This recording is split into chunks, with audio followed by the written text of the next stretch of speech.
Today marks the first of a three-day NATO summit in our nation's capital. All eyes are on international leaders, including President Joe Biden, at the event. Moments ago, the president wrapped up a high-stakes speech at a time where members of his own party are split on whether he should run again. Erie News Now Washington, D.C. correspondents Rachel Knapp and Brendan Scanlon join us live to break it all down. Rachel, let's start with you first. Ukraine, big topic for NATO. What are you hearing tonight?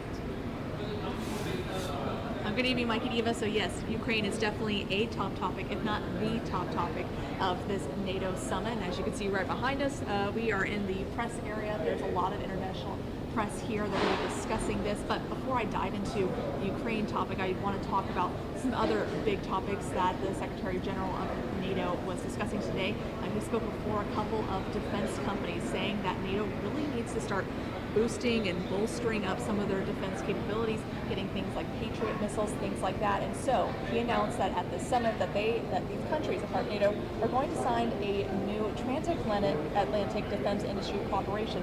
So again, as a reminder, NATO is not only a political alliance, but it's also a military alliance. Again, it was formed right around after the Second World War to push back against the Soviet Union's influence.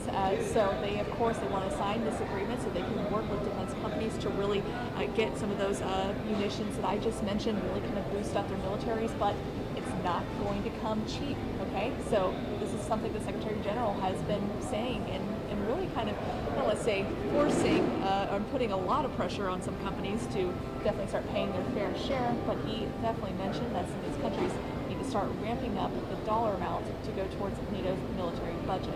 Take a listen. So 2% is not longer some kind of ceiling, but 2% is now the floor for our defense spending. So we are not complacent. It's not good enough what we do now.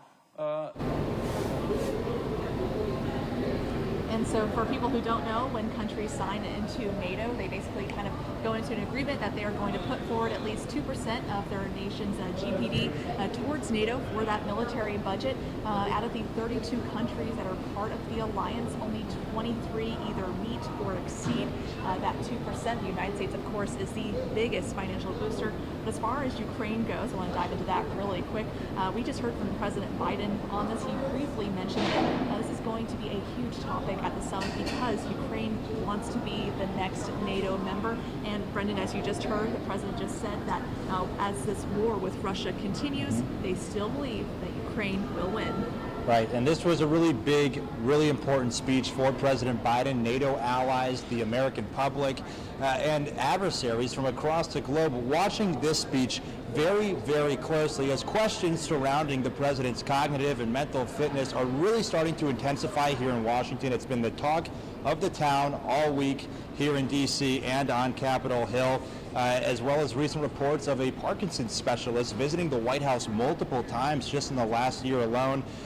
House Democrats on the Hill are a little divided over this. Senate Democrats, especially those in those really competitive swing state races this November, have been a little reluctant to give a clear answer. Some are kind of skirting around.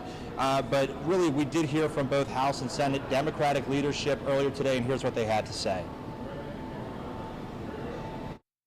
What House Democratic Caucus leadership is asking their members to do, our members, is to talk about the importance of preventing Donald Trump from ever setting foot in the White House. As I've said before, I'm with Joe.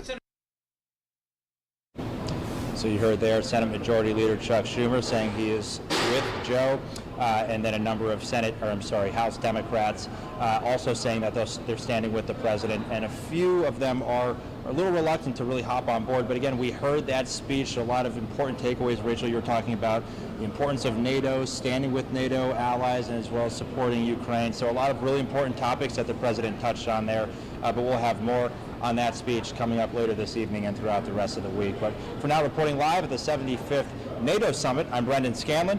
I'm Rachel Knapp. Mike and Eva, we'll send it back to you.